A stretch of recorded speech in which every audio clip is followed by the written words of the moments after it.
alors direction là. On disait mais là tu l'as avancé là non? Tenez-vous. Chut. Tais-toi.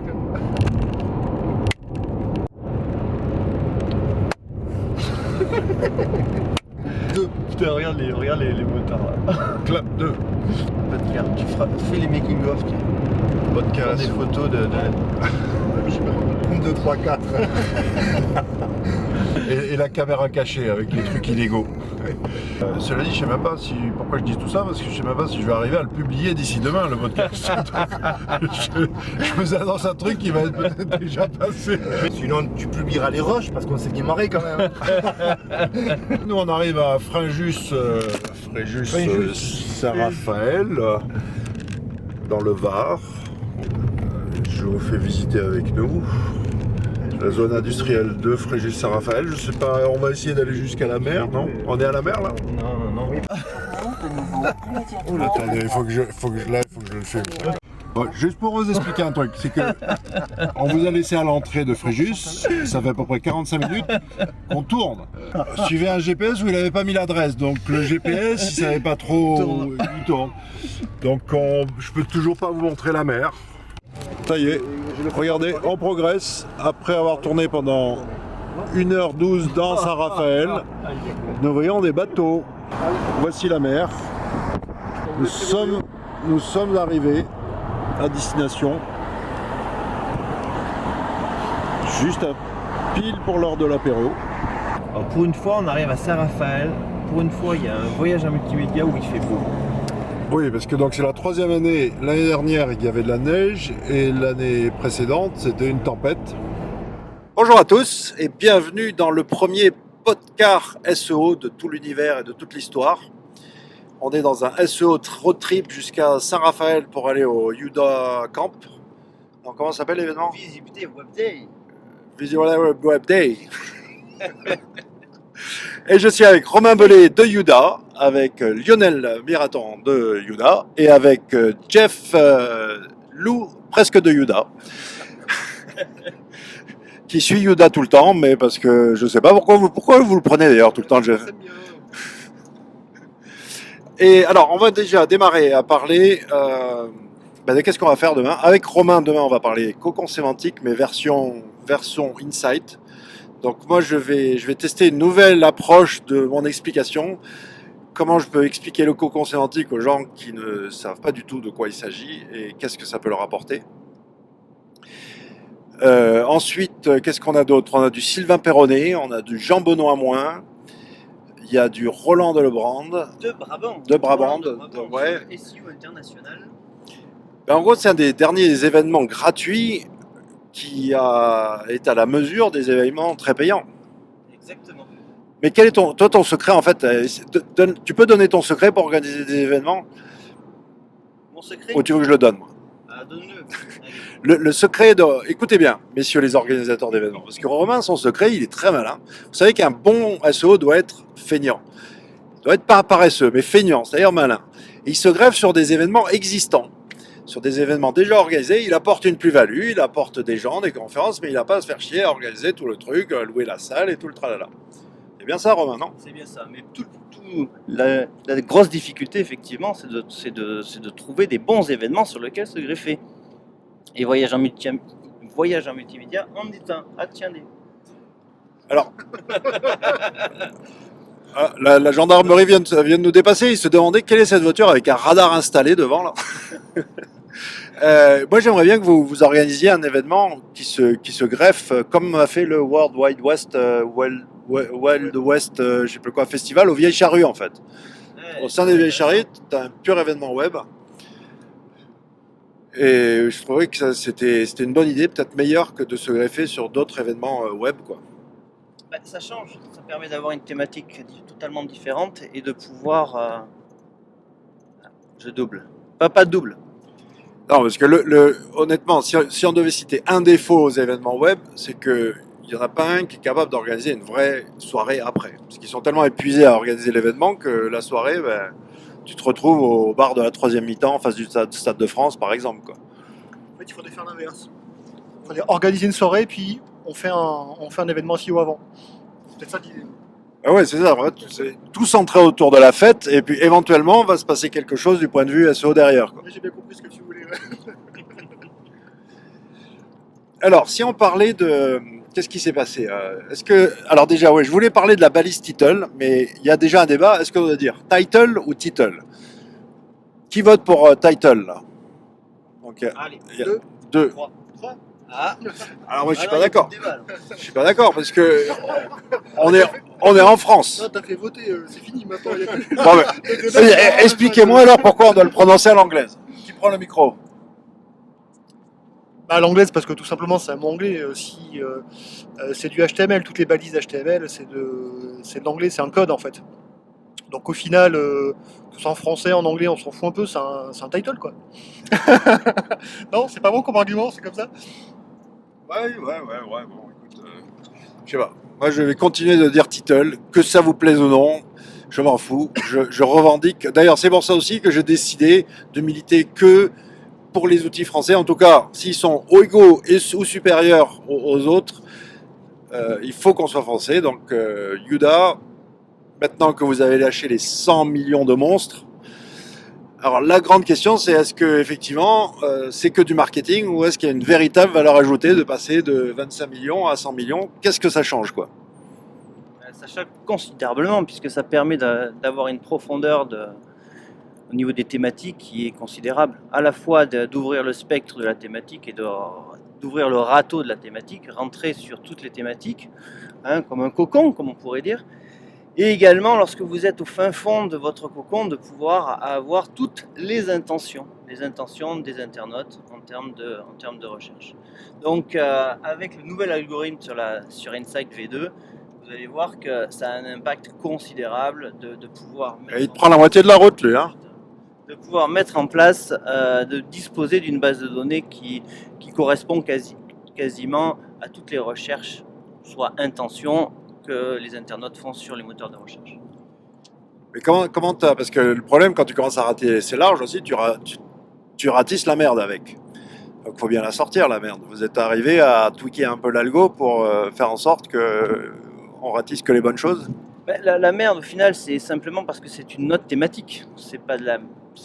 elle est considérée comme étant non désirable parce qu'elle ne rentre pas dans la thématique. Donc toute la problématique, c'est d'arriver à définir un périmètre qui correspond à la thématique de recherche. Donc ça, c'est vrai que c'est tout l'algorithme qui va nous permettre de pouvoir fournir ce type de données. Ça, cette histoire de périmètre, c'est quelque chose dont on va parler et reparler, puisque c'est finalement comment tu définis, que ce soit une cloison, un périmètre, ou je ne sais pas comment d'autres vont vouloir l'appeler, mais où est-ce que ça s'arrête? Où est-ce que quand je creuse, demain on va parler des campings, je ne sais plus où, à Cannes, je crois, ou quelque chose, dans le Var, des campings dans le Var, où est-ce que ça s'arrête? Est-ce que si on nous sort des campings à Marseille, est-ce que ça fait du périmètre ou pas, partie du périmètre ou pas, alors qu'on est dans le Var?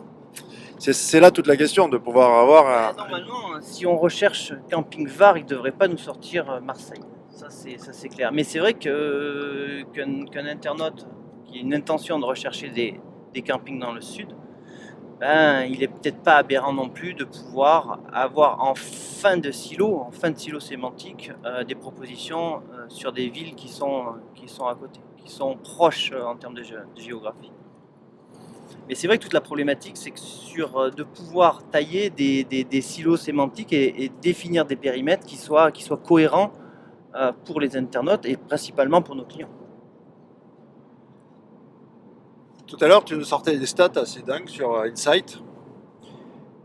Donc, bon, déjà, il y a le club des 33. Ah. Qu'est-ce que le club des 33? Le club des 33, c'est ceux qui sont positionnés et visibles sur au moins 1 million de mots-clés. Donc, il y a 33 sites qui disposent d'au moins 1 million de mots-clés en termes de visite, en termes de positionnement moteur.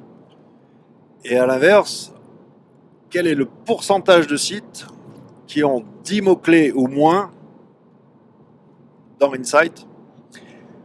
A priori, c'est aux alentours de 75-80%. Je ne sais pas si vous vous rendez compte, 80% des sites ont quasiment zéro NIB en C'est pas visibilité. compliqué, il y a quasiment 99,7% des sites qui sont en dessous de 5000 mots-clés, qui sont visibles sur moins de 5000 mots-clés.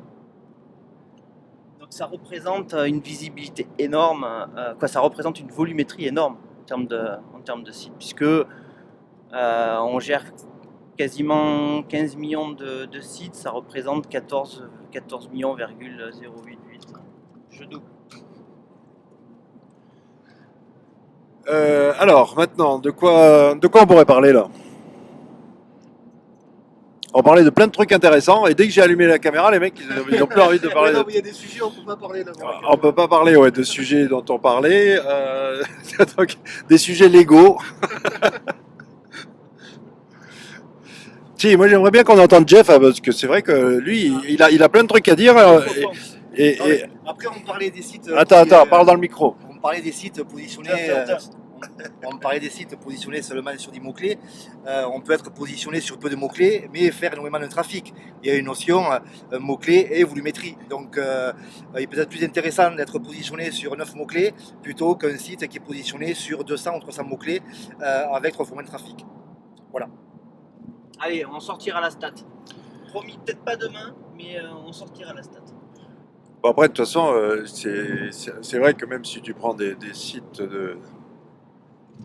Enfin, dans un site normal, pour un site au commerce normal, moi je ne considère pas que la longue traîne n'existe pas pour un site de commerce. C'est toujours autour d'une poignée d'expressions finalement.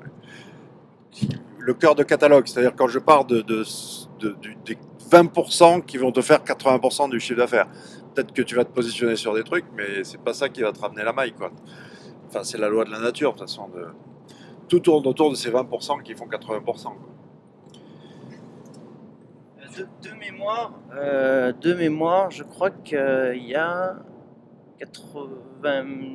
85 millions de mots-clés qui représentent 10 recherches par mois. Wow. Donc on voit bien l'impact. On voit bien l'impact des mots-clés principaux et des top mots-clés qui rapportent énormément de visiteurs sur une recherche. Je parle pas de la longue traîne. Et du coup, on peut se poser le grand mot à la mode là, c'est ce truc d'intention. L'intention, si on arrive à caler par rapport à l'intention du visiteur, si prenons je prends toujours l'exemple de fleur, qui est un mot clé super générique, et que je prenais un exemple moi personnellement en disant ouais non mais allez pas attaquer fleur parce que c'est trop générique, on sait pas ce qu'ils veulent les gens. Sauf qu'un jour, Florajet m'a appelé, m'a dit ouais on a dégagé de la première page sur fleur et il faudrait qu'on y retourne parce que c'est quand même un quart de million d'euros de chiffre d'affaires, quoi. 5000 commandes à 45 €. Ce qui veut dire que même sur un mot-clé aussi générique, il y a de l'intention d'achat. Maintenant, comment nous, on peut aider nos clients à essayer de coller à cette intention. Moi, le premier travail, c'est autour de ce qu'on appelle les buyers personas, c'est-à-dire rentrer de plus en plus dans la peau des visiteurs et plutôt que nous en tant que marchands, parce qu'il y a une vraie frontière entre l'offre et la demande. Mais quels seraient vos conseils pour aider justement les propriétaires de sites ou les référenceurs à coller un peu plus à ce que veut le visiteur plutôt que ce que nous on a à proposer à vendre? Je vais reprendre un petit peu ce que tu disais. Je pense que les personas sont un outil intéressant pour le SEO. Ça sera d'ailleurs le sujet de la conférence que j'animerai à Que du Web. Et effectivement, l'intérêt, c'est de pouvoir traiter sa cible de manière différenciée, c'est-à-dire pas forcément focaliser sur les mots-clés qui ont le plus fort trafic. Donc quand on fait, pas nécessairement faire un arbitrage, mais pouvoir relier les expressions qu'on va détecter à des personas qu'on a identifiés. Et du coup, effectivement, on peut construire des univers sémantiques assez différenciés selon le degré de maîtrise du sujet par le persona, selon son intention effectivement d'usage, d'achat, les modalités qu'il souhaite, avec lesquelles il souhaite avec lesquels il souhaite effectivement voilà, chercher son produit, ses critères de choix. Donc tout ça, ça crée en fait une matrice déjà pour le persona qui peut avoir des impacts évidemment sur le contenu, sur l'ergonomie, sur la conversion. Donc on va traiter ça différemment. Et ça a aussi beaucoup d'impact en SEO puisque du coup on va avoir tout un univers mental qui va se traduire en termes d'expression de recherche, qu'on va pouvoir, qu'un SEO va chercher à traduire en expression de recherche, qu'on va pouvoir décliner en fait sous non pas une stratégie SEO unique pour tout le site web, mais avec une cible différenciée, si on a bien fait son travail justement sur les buyers personas, comme tu le citais. Là, on en parle, enfin, ça a éclos récemment, mais Jeff, tu te rappelles quand on en parlait il y a longtemps déjà, on disait, ouais, regarde, on va déjà segmenter. On dit que si quelqu'un vient de Yahoo, à l'époque, il n'y avait pas que Google, il y avait Yahoo et MSN. S'il vient de Yahoo, c'est plutôt. Tu te rappelles avec les canapés? Oui. On va servir différents types de canapés en fonction de la provenance, notamment du moteur de recherche, quoi. Tout à fait, on avait fait la réflexion. Tout à fait, on avait fait la réflexion sur Approche-le. on avait fait la réflexion sur Bing. Et à Bing s'appelait avant Bing s'appelait voilà sur MSN sur l'intention plus qualifiée sur MSN que sur Google, donc de pouvoir proposer des produits qui collent réellement à une intention d'achat et pas forcément à un besoin de curiosité. Ouais, c'était même plus que ça, parce c'était donc MSN, ça serait plus les cadres dynamiques, ce secteur. Yahoo, ça serait plus les femmes, et Google, c'était plus les jeunes. Donc en gros, un canapé, le mec qui vient de Yahoo, paf, tu lui sers un clic-clac. S'il vient de Yahoo, tu lui sers un canapé un peu plus déco, machin truc, et s'il vient d'MSN, ça serait un canapé un peu plus business. Là, c'est un peu taille à la vache. N'oubliez pas on est 10 ans en arrière, hein, on n'était pas encore avec. Mais déjà, ça a émergé. On a toujours essayé de coller à cette idée d'intention qui, à mon avis, est du mot-clé. Tout démarre par le mot-clé, tout se termine par le mot-clé. Mais autour du mot-clé, il y a vraiment, moi j'appelle ça une odeur, on peut l'appeler ce qu'on veut. Mais il est vivant, le mot-clé. Et puis en plus, il évolue. Et quand on arrive à s'en imbiber, à servir ensuite ce qui correspond derrière par rapport à la volonté à l'intention de l'internaute. J'essaie de ne pas utiliser le mot intention, mais en fait, il n'y a que celui-là, quoi. C'est le Saint Graal ultime. Mais toujours est-il que nous, de notre côté, on nous prend toujours pour des spammers de Google, et puis c'est tout. Donc, notre finalité, on croit que c'est le top 3 sur Google, alors que nous, de notre côté, finalement, on traite tout du point de départ, du mot-clé jusqu'à la conversion. C'est un chemin logique, on est obligé de s'intéresser à toute la chaîne. Comment tu fais, toi, Jeff, pour faire entrer l'idée? Jeff, c'était un des premiers à parler de visibilité plutôt que de référencement. Je te rends la paternité du terme visibilité. Donc, comment tu fais passer cette idée de visibilité au sens global plutôt que simplement la finalité du top 3 sur Google, quoi? Visibilité, c'est travailler un spectre large avec les vraies intentions des utilisateurs, pas forcément être focalisé sur un mot-clé parce qu'il a une certaine volumétrie, mais sortir de cet aspect machine ou mécanique. Lorsqu'on prend un site e-commerce, je rencontre souvent des e-commerçants qui se comportent d'une façon totalement différente s'ils avaient eu une boutique physique. Sur une boutique physique, un acheteur vient acheter un bijou par exemple et s'instaure un dialogue entre le marchand et le vendeur et on voit ce cas sur les sites e-commerce, ils n'arrivent pas à se mettre à la place de l'acheteur et essayer de répondre à toutes ces questions et en travaillant toutes ces expressions, on commence à avoir un spectre beaucoup plus large et à gagner en visibilité. En fait, c'est toujours un peu la même histoire. Il faut savoir poser les bonnes questions d'abord, quoi. Et c'est un peu ce qu'on va essayer de dévoiler demain avec Romain. moi en tout cas personnellement, les plus grosses erreurs que je vois, c'est les mauvais départs de cocon sémantique, c'est-à-dire qu'on part dans la mauvaise direction. Si le début est bon, ensuite tout le reste vient beaucoup plus facilement, on a moins de chances de se louper. Et s'il y a bien un domaine dans lequel Yuda est bon, c'est ça, c'est d'arriver à bien t'aider à définir le bon mot-clé. C'est quoi votre phrase choisissez les bons mots-clés ou je sais plus quoi? Non, c'est quoi? Choisissez les bons mots. Choisissez les bons mots-clés. Mais c'est pas juste une phrase comme ça, c'est vrai, hein, choisir les bons mots-clés, c'est quand même essentiel. Et notamment, comment on arrive avec cette future version d'Insight, d'explorer une thématique de manière super pertinente. La recherche de mots-clés, c'est soit simple, soit très compliqué. Soit tu utilises juste Keyword Planner, machin de Google, soit tu commences à croiser plein d'outils, à avoir des dizaines de milliers de listes de lignes dans ton fichier Excel, et ça peut devenir très chronophage. Ou alors tu prends le parti de faire confiance à un outil un peu plus sophistiqué comme Insight, et dans leur nouvelle version, vraiment, c'est difficile là, de l'expliquer. Vous verrez bien assez tôt la démo. Mais si tu devais, comme ça, expliquer sans l'écran à côté, cette histoire de comment on arrive à creuser de plus en plus finement et surtout avec, ce que j'aime bien, c'est que sur un écran, tu as le score de proximité, donc tu sais la proximité entre les termes, tu as la concurrence, donc tu as la faisabilité, et puis tu as le volume de recherche, donc tu as le potentiel. Mais en gros, ce qu'on a fait, c'est qu'on creuse d'abord, on part d'un mot-clé de départ, on regarde les affinités, enfin les branches principales qui se ramènent à ça.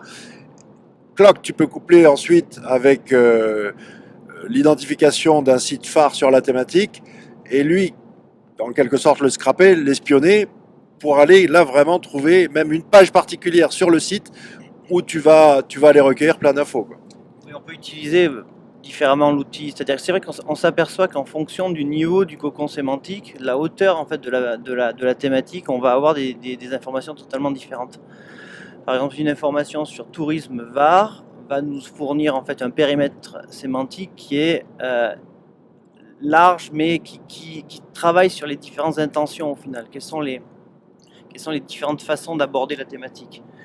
Mais on ne va pas pouvoir descendre au fin fond de la thématique. Elle va nous permettre de pouvoir identifier les premiers axes pour pouvoir descendre sur l'hébergement, sur s'apercevoir que ce qui est intéressant, c'est que je regardais hier, les requêtes par exemple sur tourisme Var ont totalement une différence totalement différente que par exemple tourisme héros. Et tourisme héros, paradoxalement, n'y est pas. Donc la recherche tourisme héros n'existe pas, ou hébergement héros n'existe pas, alors qu'hébergement Var renvoie un silo sémantique très très large. Donc là, ça c'est très intéressant de pouvoir, effectivement, là on est vraiment dans cette logique de personas, parce que sûrement la Côte d'Azur attire des personnages totalement différents, des profils totalement différents avec la côte de Montpellier. Il y a un marketing territorial sur la Côte d'Azur et le Var qui fonctionne bien, qui fait qu'on est capable d'identifier le Var comme étant une destination, ce qui n'est pas le cas pour l'Hérault. L'Hérault, c'est la Grande Motte, c'est Agde, le Cap d'Agde, etc. Mais il n'y a pas de marketing territorial sur le touristique, enfin il n'y en a pas. C'est pas qu'il n'y en a pas, mais c'est qu'il n'a pas pris comme effectivement il n'est pas ancré dans la mémoire des gens, comme ça peut être le Var ou la Côte d'Azur. Donc effectivement, ça se traduit par une recherche thématique complètement différente, puisque là, quand on tape tourisme Var, effectivement, on va voir un petit peu tout le panel de l'offre, donc hébergement, activité, lieux, etc. Alors que tourisme héros, en fait, n'est pas une porte d'entrée, puisque au final, c'est pas une recherche. Donc là, il faut effectivement approcher la thématique différemment.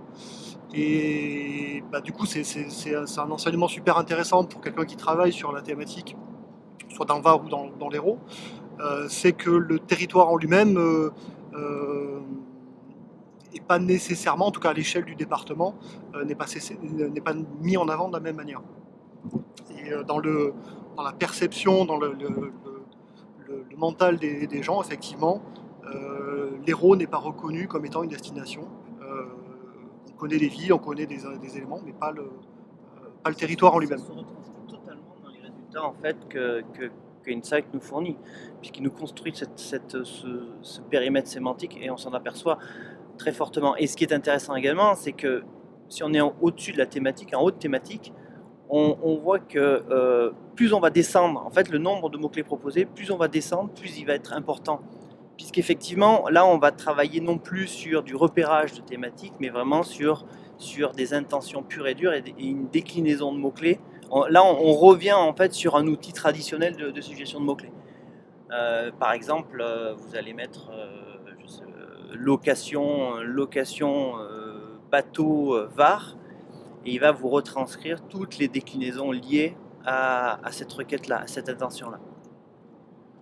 Et en plus, c'est comme c'est mis à jour, enfin disons que si tu as quelque chose qui émerge, il faut pas que tu n'as pas besoin d'attendre 107 ans pour que ça revienne dans votre base. C'est assez rapide. Oui, parce que on a festival, tiens, est remonté ce mois-ci, Festival de Cannes 2016. Donc on s'aperçoit que les tendances, la thématique du Festival de Cannes commence à être émergente au niveau des recherches utilisées dans Google. Donc, effectivement, on a une possibilité, vu que la mise à jour de l'indice est fait quasiment tous les 10 jours, il y a une fraîcheur des mots-clés qui permet de faire remonter des nouveaux mots-clés sur des mots-clés saisonniers par exemple. C'est la partie suggest de Google que tu viens de scraper pour avoir ces informations? Ouais. D'accord.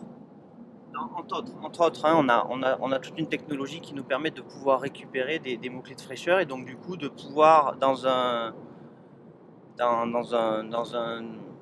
temps plus ou moins long, de pouvoir proposer après des outils qui travaillent sur les tendances du marché, des différents marchés cibles, puisque l'outil Insight va avoir également comme vocation de pouvoir apporter des informations pour le web marketing, puisque on s'aperçoit que la notion d'intention, elle se retranscrit bien sûr par les personas, et derrière, on est très très proche du web marketing. Donc tout ce qui est marché cible, identifier des marchés émergents dans une niche et de pouvoir commencer à se positionner ou du moins avoir une stratégie de web marketing en fonction de ces remontées. On peut revenir, Romain, s'il te plaît, sur la base d'Insight. Récemment, Christian... Attends, prends le micro, je suis en train de tordre l'épaule. Romain, on peut revenir sur Insight. Récemment, Christian Méline, sur un exposé, scraper les résultats de Wikipédia. Est-ce que ce sont des informations que vous récupérez aussi dans Insight? Il n'y a pas de Wikipédia Insight, mais on a des algos qui effectivement prennent en compte beaucoup d'éléments liés au web. Donc je n'irai pas sur la technologie de Yoda, hein, puisqu'on développe des problématiques de technologie de catégorisation et de sectorisation depuis pas mal de temps. Mais effectivement, on a des technos qui nous permettent de traiter des algorithmies de cet ordre. Mais bon, j'en dirai pas plus. Très bien. Surtout au volant. Ça y est, le John Muller de Yoda, quoi. Tu parlais tout à l'heure effectivement des petites astuces. Je pense qu'on les dévoilera demain. Et effectivement, demain c'est le. Il faut déjà qu'on réfléchisse à qu'est-ce qu'on va leur raconter demain. Déjà, on dévoile Insight pour la première Faut fois. faire les slides. Et je montrerai effectivement des petites astuces pour aller bien plus loin et d'utiliser le module thématique pour pouvoir après revenir sur trouver des sites qui parlent de la thématique, parce que parfois on peut, par exemple, pour pouvoir identifier toutes les localités, toutes les destinations dans le Var, c'est vrai qu'il y a toutes les gorges, il y a toutes les îles, etc. Port-Cros, et on a d'autres manières pour pouvoir descendre vraiment au cœur d'une thématique, en passant par une suggestion dans l'outil thématique et en revenant sur SEO Benchmark, qui est effectivement un outil qu'on ne parle pas, mais qui est un outil qui permet de veiller sur 14 millions de sites, et donc de pouvoir avoir des informations sur la visibilité, principalement sur son site, mais surtout sur les sites de ses concurrents. Et en utilisant en fait ce module-là, ça nous permet d'aller encore plus loin au fin fond des thématiques et dans la diversité des thématiques. Et donc du coup, de pouvoir encore travailler sur ton cocon chéri. Ouais, mais la différence avec ce qui se passait avant et aujourd'hui, c'est que Donc prenons donc tous les endroits à voir dans le Var. Avant, ce que je faisais, parce qu'on n'avait pas tous ces outils, c'est bon, ok, on va traiter tous les endroits à voir dans le Var. Et puis, advienne que pourra. Et ce qui se passe, c'est que bien souvent, c'est gaspillé. Pourquoi? Parce que tu vas cibler des sujets ou des endroits, là, en l'occurrence à voir, mais il n'y a pas de demande derrière. Tandis qu'avec Insight, là, instantanément, on va pouvoir donner des priorités. En l'occurrence, là, quels sont les lieux les plus visités dans le Var, et d'abord traiter cela, et puis les autres. Travailler sur des thématiques, travailler sur effectivement des destinations ou des points très particuliers en fonction de critères. Donc, du moins, c'est de choisir ces stratégies en fonction de critères qui sont objectifs. C'est vraiment ça le truc, hein, c'est de bien arriver à partir du bon pied, de faire les bons choix de départ. Et après, oui, il y a des fonctionnalités de tri et sous forme de liste et de sélection qui est plutôt sympa. Vous avez encore un truc à dire ou on ferme? On ferme. On ferme. On commence l'after là. Ok, allez, merci. Ciao. Ciao, ciao. Ciao, ciao.